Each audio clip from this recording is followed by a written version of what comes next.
ముహూర్తాలకు సంబంధించిన విషయాలలో ప్రథమ భాగము మనము గృహ ఆరంభం గురించి తెలుసుకున్నాము. ఇప్పుడు గృహ ప్రవేశం గురించి తెలుసుకుందాము. ఇక్కడవి చెప్పేవి కూడా అన్నీ సూచన మాత్రమే.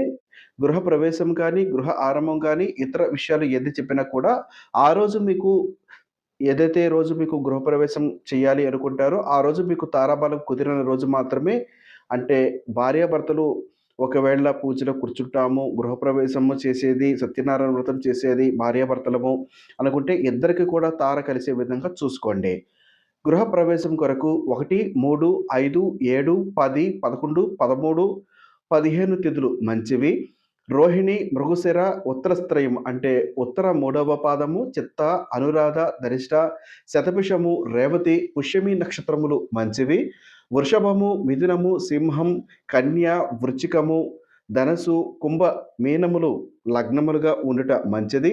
అష్టమ శుద్ధి, కలశ చక్ర శుద్ధి 2 ఉండే విధంగా చూసుకోవాలి. అంటే చతుర్థ శుద్ధి కలిసి వచ్చిన రోజు ఈ గృహప్రవేశము మీరు చేయడము మంచిది. తారాబలం ఖచ్చితంగా చూసుకోవాలి. తారాబలం ఇద్దరికి కూడా కలుసుకునే విధంగా చూడండి. లేదా ఒక్కరిగా చేస్తున్నాము, పూజ అనేది ఏమీ లేదు. మామూలుగా ఒక సాధారణ స్థితిలో చేసుకుంటున్నాము అంటే, ఎవరైతే చేస్తారో వారికి తారాబలం కుదిరే విధంగా చూసుకున్నా సరిపోతుంది.